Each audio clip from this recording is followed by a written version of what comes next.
নমস্কাৰ জনাইছো আটাইকে এডুমেপ অসম চেনেললৈকে আৰু ইতিমধ্যে আমি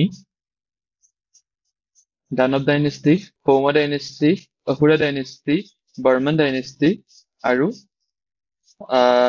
সমাপ্ত কৰিলো। এতিয়া আমি শালস্তম্ভ ডাইনেষ্টিলৈকে আহিছো। শালস্তম্ভ ডাইনেষ্টিৰ পিছত আহিম পালা ডাইনেষ্টি আৰু পালা ডাইনেষ্টিৰ শেষত আহিব আহোম ডাইনেষ্টি। গতিকে শালস্তম্ভ ডাইনেষ্টি আমি যেতিয়া আৰম্ভ কৰিম, শালস্তম্ভ ডাইনেষ্টিৰ ফাউণ্ডাৰ কোন আছিলে? শালস্তম্ভ ডাইনেষ্টিৰ ফাউণ্ডাৰ আছিলে শালস্তম্ভ আৰু তেওঁৰ কেপিটেল ৰাজধানী চহৰখন ক'ত আছিল? হৰূপেশ্বৰ প্ৰাচীন নাম। বৰ্তমানৰ নামটো কি? বৰ্তমানৰ নামটো হ'ল Tezpur. And he claim descent from Naraka lineage, এইটো আমি বৰ্মন ডাইনেষ্টিটো পঢ়িবলৈ পালো। And restore centralize monarchy in Kamarupa. ঠিক আছে, শালস্তম্ভৰ লগত জৰুৰী ইনফৰমেশ্যন এইটোৱে যে শালস্তম্ভৰ তেওঁৰ যিখন কেপিটেল, সেই কেপিটেল ক'ত এষ্টাব্লিছ কৰিছিল? হৰূপেশ্বৰত। আৰু হৰূপেশ্বৰৰ বৰ্তমান ক'ত আছে? Modern day Tezpur. শালস্তম্ভৰ পিছত আহে বজ্ৰদেৱৰ পিছত আহে হৰ্ষদেৱৰ টাইটেলটো মনত ৰাখিব, পৰম ভট্টাৰকা মহাৰাজা ধীৰাজা। আৰু হৰ্ষদেৱৰ আগতে আমি কি টাইটেল পঢ়িলো? এটা পঢ়িলো সমুদ্ৰ বৰ্মন আৰু এটা পঢ়িলো কল্যাণ বৰ্মনৰ। গতিকে তেওঁলোকৰো কি কি উপাধি লৈছিলে সেইটো মনত ৰাখিব, তেনেকুৱা কুৱেশ্যন আহিব পাৰে। হৰ্ষদেৱে শৈভিজম পেট্ৰনাইজ কৰিছিলে আৰু তেওঁৰ যি ডটাৰ কোন আছিল? ৰাজ্যমতী মেৰিড টু নেপাল কিং জয়দেৱা। গতিকে সেই সময়ত আমি পালো যে দুৰ্যোধনৰ লগত ভানুমতীৰ বিয়া হৈছিলে, আকৌ কাশ্মীৰ কিং মেঘবাহনৰ লগত বৰ্মন বংশৰ জীয়ৰীৰ বিয়া হৈছিলে।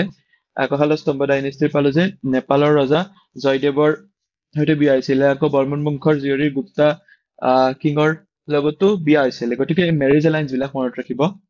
আৰু এই হৰ্ষদেৱৰ ডটাৰ জীয়ৰী ৰাজ্যমতী নেপাল কিং জয়দেৱৰ লগত বিয়া হৈছিলে, এই কথাটো ক'ত উল্লেখ আছে? এই কথাটো উল্লেখ আছে পশুপতি ইনস্ক্ৰিপশ্যনত। ঠিক আছে, তাৰপিছত আমি আহিলো বালাবৰ্মনলৈকে। বালাবৰ্মন নেক্সট ৰজা, জৰুৰী নহয়। জয়বৰ্মন নেক্সট ৰজা, জৰুৰী নহয়। আৰু তাৰপিছত আহিল হাজাৰা বৰ্মন। আৰু হাজাৰা বৰ্মনটো জৰুৰী এই কাৰণেই হৈ যায় কাৰণ হাজাৰা বৰ্মনে তেজপুৰ ৰক ইনস্ক্ৰিপশ্যন হাজাৰা বৰ্মনে খোদিত কৰোৱা, আৰু সেইখনক তাতে কি আছে? তাতে হাইউণ্ঠাল কপাৰ প্লেট তাম্ৰপত্ৰ এখনো পোৱা যায়। তদুপৰি তেওঁ কি কৰিছিল? হাজৰা পুখুৰী খন্দুৱাইছিল। আৰু তেওঁ কেপিটেল শিফ্ট কৰিছিল ক'ৰ পৰা কলৈকে? হৰূপেশ্বৰৰ পৰা হৰপেশ্বৰলৈকে। ঠিক আছে, তো এই প্ৰথম অৱস্থাত এই চাৰিজন ৰজাৰ ভিতৰত শালস্তম্ভ আৰু হৰ্ষদেৱ আৰু হাজাৰা বৰ্মন ইম্পৰ্টেণ্ট। তাৰ পাছত যদি আমি চাওঁ তেতিয়াহ'লে আহে বনমালা বৰ্মন। আৰু বনমালা বৰ্মনে কি কৰিছিল? তেজপুৰ গ্ৰান্ট দিছিলে, অৰ্থাৎ অনুদান, আৰু পৰ্বতীয়া প্লেট তেওঁ খোদিত কৰিছিলে। ঠিক আছে, জয়মালা আনজন ৰজা ইমান জৰুৰী নহয়।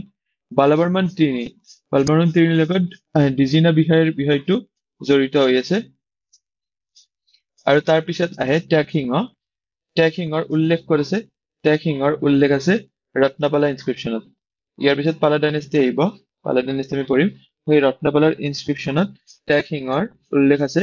আৰু এই যিটো তেওঁলোকৰ যিটো প্ৰাইম ডেইটি আছিলে, সেই ডেইটিটোক কি বুলি জনা যায়? সেই ডেইটিটোৰ নাম হ'ল হেটুকা চুলিং। ঠিক আছে, এতিয়া এই শালস্তম্ভ বংশৰ যিমান কেইজন ৰজা আছে, শালস্তম্ভৰ পৰা আৰম্ভ কৰি ত্যাগ সিংহলৈকে, সেই ৰজা কেইজনৰ যিটো ক্ৰনলজি, সেই ক্ৰনলজিটো আমি মনত ৰখাটো দৰকাৰ। সেইটো আমি মনত ৰাখিম এই ধৰণে। চালাদে বজ্ৰাস্ত্ৰৰে হৰ্ষোল্লাস কৰি বল দেখুৱাই জয় কৰিলে, হৰ্ষৰ বনত জয়মালাই তেতিয়া বল ত্যাগ কৰিলে। চালাদ মানে শালস্তম্ভ, বজ্ৰাস্ত্ৰ মানে বজ্ৰদেৱ, হৰ্ষোল্লাস মানে হৰ্ষদেৱ। হৰ্ষদেৱৰ পিছত কোন আহে? হৰ্ষদেৱৰ পিছত আহে বালাবৰ্মন 2। বালাবৰ্মনৰ পিছত আহে জয়বৰ্মন। জয়বৰ্মনৰ পিছত আহে হাজাৰা বৰ্মন। হাজাৰা বৰ্মনৰ পিছত আহে বনমালা বৰ্মনৰ পিছত আহে জয়মালা আৰু বীৰভূ। জয়মালাৰ পিছত কোন আহে? জয়মালাৰ পিছত আহে বল, আৰু বলৰ পিছত আহে ত্যাগ। গতিকে এইটো হ'ল ক্ৰনলজি মনত ৰখা উপায় এইখিনিয়ে। ধন্যবাদ।